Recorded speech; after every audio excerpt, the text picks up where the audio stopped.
Почитувани, добар ден. Започнуваат вестите на Канал 8.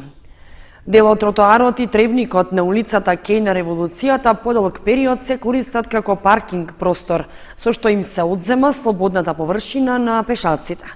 Во меѓувреме, се уште се чека на реализација на активностите од страна на општина Кочани, која најави дека на оваа улица ќе гради дополнителни паркинг места.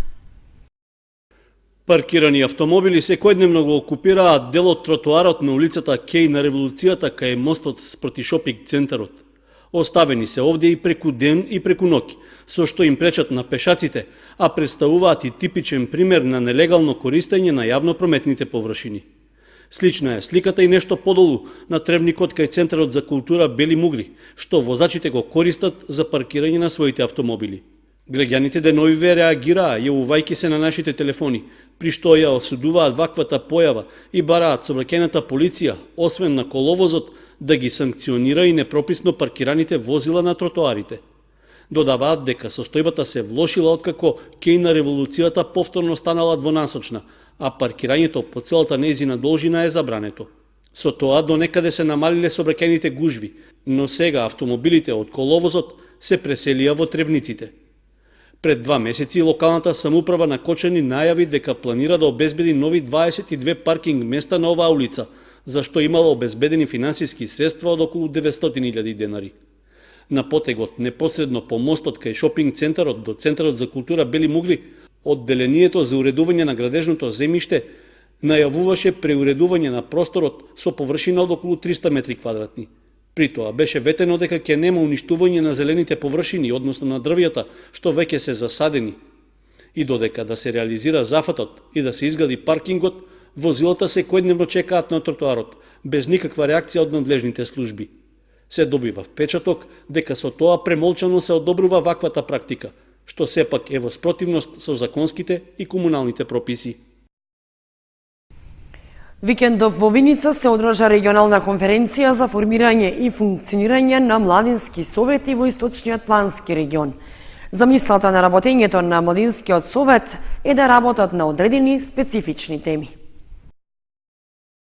Младите од Источниот регион со најслаба организација во однос на своите врсници од другите региони. Од 11 општини само 3 имаат функционални младински совети кои се активни и реализираат конкретни иницијативи.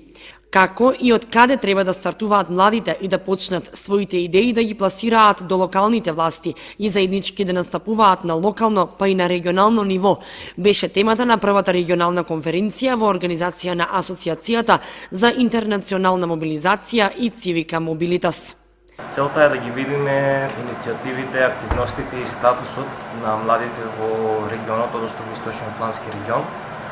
Како што самото име кажува, регионална конференција за активирање или правење на младински совети, ние знаеме дека неколку општини во Источниот плански регион веќе имаат активни младински совети кои што работат во склоп на локалната самоуправа и нашата цел е да видиме кои се постапките, какви се процедурите, кои се искуствата на оние кои што веќе работат, за да ги пренесат на оние општини кои што немаат формирани младински совети и со оваа иницијатива сакаме јасно и гласно да порачаме на локалните самоуправи преку своите локални совети да започнат иницијативи и да донесат одлуки за формирање на младински совети.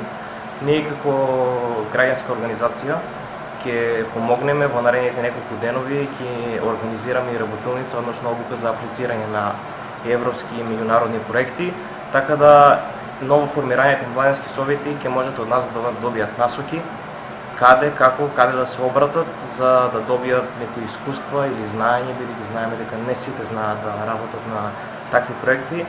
Меѓутоа, ние како организација стоиме отворено и сите можат да се обратат до нас за да добијат информации. Замислата на работењето на Младинскиот совет е да работат на одредени специфични теми. Младинското учество подразбира да се има право, средства, простор, можности и подршка за да може да се учествува и влијае на одлуката за младите. Но, како што беше истакнато на конференцијата, мора прво да се креира локален младински совет, да се обезбеди негова финансирање, да се отвори младински клуб во општината, преку кој младите целосно ќе ги реализираат своите потенцијали како граѓани, а при тоа општеството да има најмногу корист од нивниот интелектуален капитал.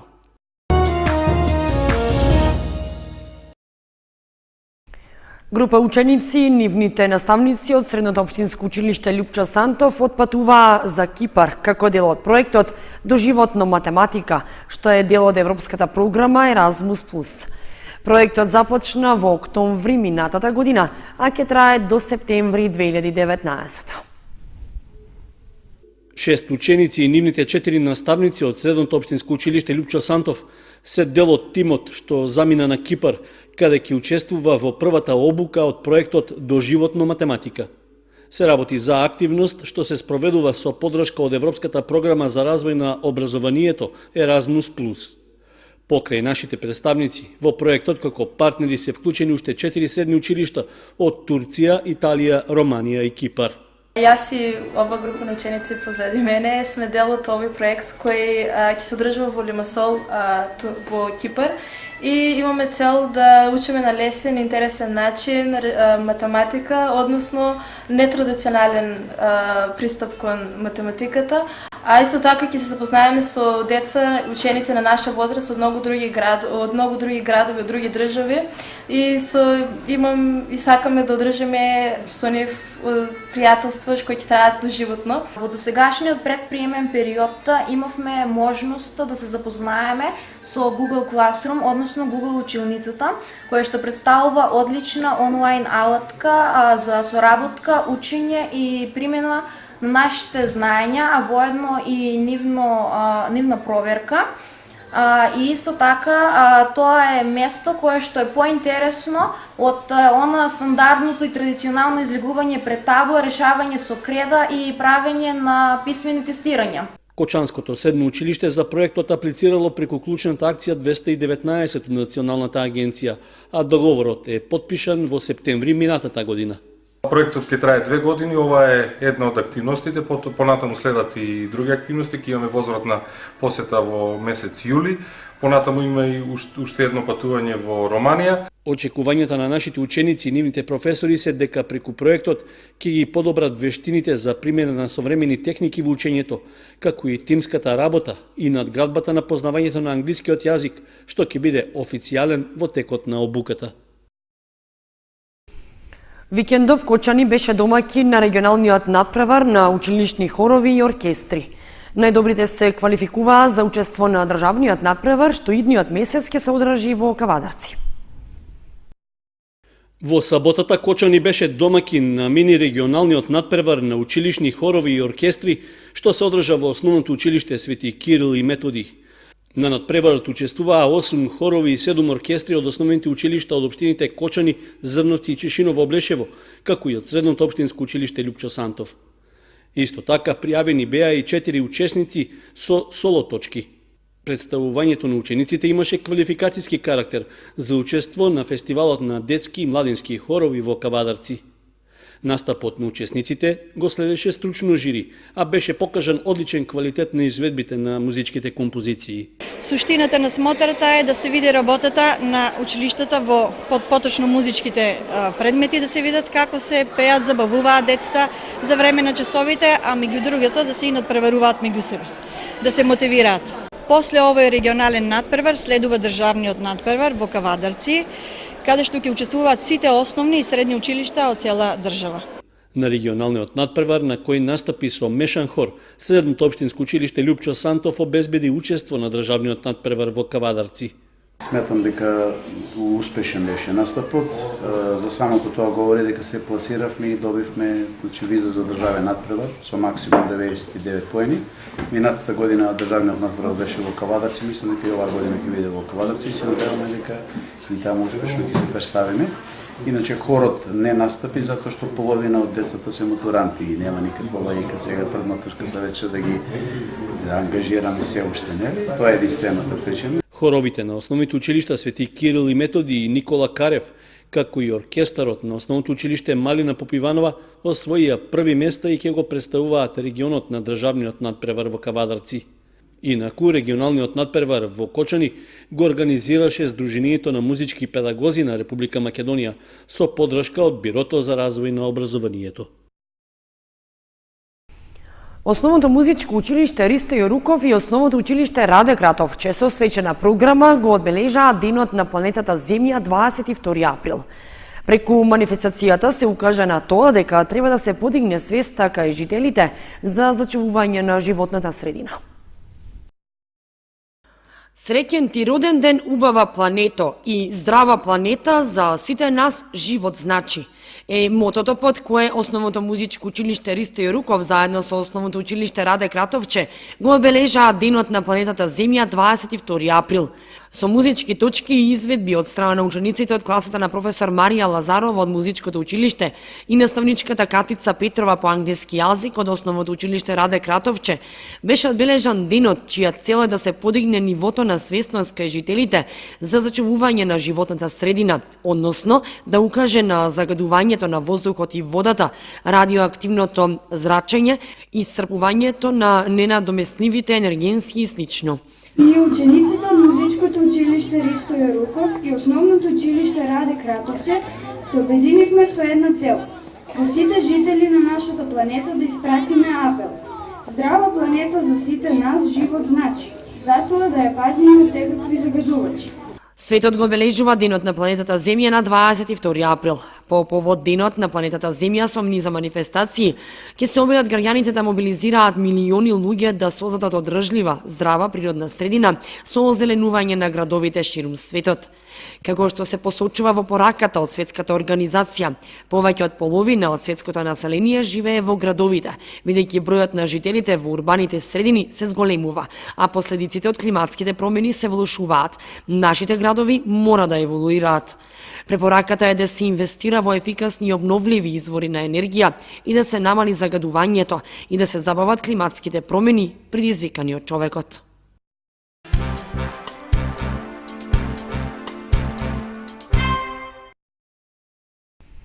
Со литературно читање, библиотеката Искра од Кочани го одбележа Светскиот ден на книгата и авторското право 23 април. Беа прогласени и наградени најдобрите читатели за 2017 година во категорија возрастни читатели и категорија читатели деца и млади. И оваа година библиотеката Искра од Кочани со литературно читање и со други активности го одбележа Светскиот ден на книгата и авторските права 23 април. Членовите на литературниот клуб Копнеш пред присутните љубители на пишаниот збор читаа стихови за книгата, а библиотеката, како и секоја година, така и оваа ги прогласи и ги додели наградите за најдобри читатели за 2017 година во две категории – возрастни читатели и во категоријата читатели деца и млади. Годинава во категоријата за возрастни најдобар читател за 2017 година е Марија Кировска, а во категоријата за деца и млади, најдобар читател за 2017 година ја прогласивме Маријана Накова. На литературната активност организаторите се осврнаа и на историјатот на одбележувањето на Светскиот ден на книгата и авторското право. По иницијатива на УНЕСКО, овој ден се празнува секоја година на 23 април, кога на еден начин се одбележува смртта на Сервантес и на Шекспир и на други писатели кои се светски познати. Исто така на овој ден на 23 април на Свети Ѓорги Победоносец во Каталонија во Шпанија се подарува книга, а од тогаш е и традицијата да се прогласува секоја година град на книгата и на културата. Оваа година, например, е прогласен град на книгата и на културата, е прогласен градот Атина, главниот град на Грција. Захариев додаде дека во однос на минатите години, секоја година се повеќе се зголемува бројката на читатели и љубители на книгата. Тоа се покажува по бројката на членовите на библиотеката, која што во однос на минатите години се зголемува и годинава изнесува 2200, што јасно покажува дека се зголемува интересот за книгата и читањето. Изложба под наслов Москва денес беше отворена во Центарот за култура Бели Могри. Станува збор за изложба која што е во организација на амбасадата на Руската Федерација во Република Македонија и Руската државна агенција Росотрудничество со подршка на Музеј на град Скопје. Амбасадата на Руската Федерација во Република Македонија и Руската државна агенција Росотрудничество со подршка на град Скопје и Музеј на град Скопје и Националната установа Центар за култура Бели Могри во Кочани организираа изложба под наслов Москва денес. Изложбата, која се базира врз основа на официјалните фотоматеријали, доставени од страна на град Москва, го отсликува современиот урбанистички изглед на руската престолнина. Во експозицијата се представени реновирани знаменитости, по кои што е позната Москва низ светот, уникатни архитектурни и инфраструктурни проекти изградени во Москва во последните неколку години, а исто така можностите за развој на туризам, спорт, образование и култура, кој ги нуди еден од најголемите градови на земјината топка. Ова е фотографска изложба на која е представена Москва денес. Така и насловот на изложбата. На оваа изложба се представени 31 фотографија, од кои 15 се од објекти кои што се од историска Москва, значи од она што значи културно-архитектонско наследство, додека останатиот дел се новоизградени објекти и паркови, она што секој посетител денеска што ќе ја посети Москва, ќе може да го доживее и да го види во градот. Сега во рамките на проектот Музеум Линк, кој што поврзува 28 институции од областа на културата во Република Македонија, изложбата ќе продолжи да патува. Денеска сме во Кочани и се надевам дека публиката во Кочани ќе ужива во она што имаме да им го прикажеме со оваа изложба. Настанот се одржува во рамките на одбележување 24 години од воспоставувањето на дипломатските односи помеѓу Руската Федерација и Република Македонија. Во Центарот за култура Бели Могри изложбата ќе биде отворена до 4 мај.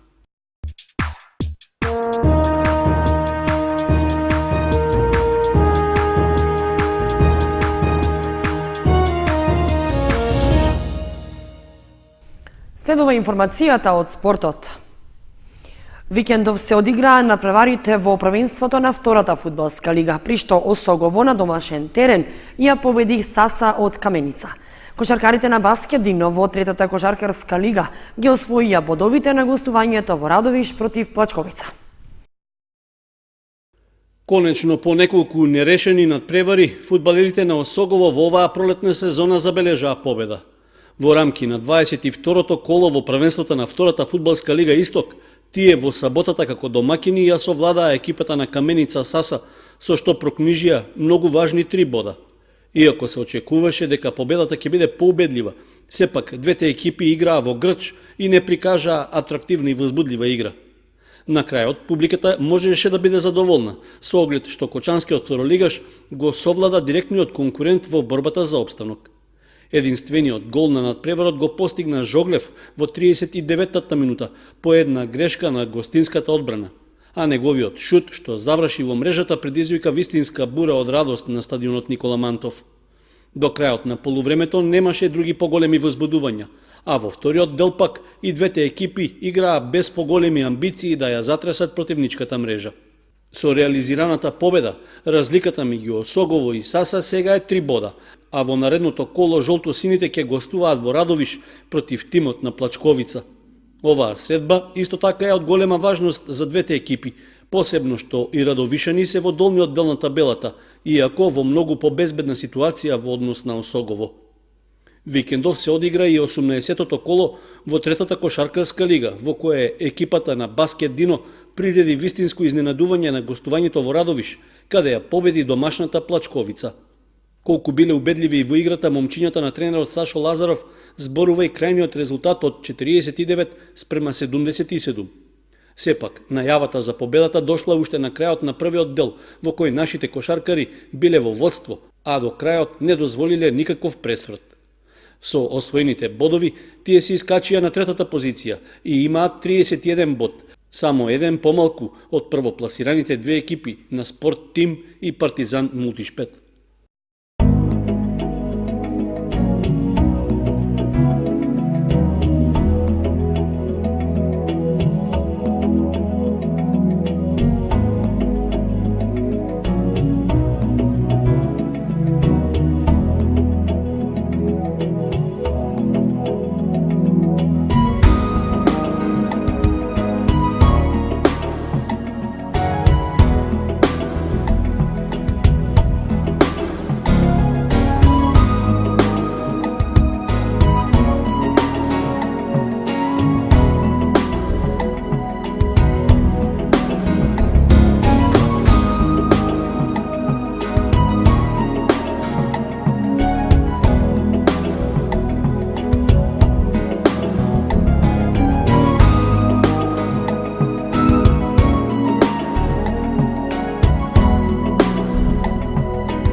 Почитувани, тоа беше се што ви подготвивме за ова издание на вестите на Канал 8.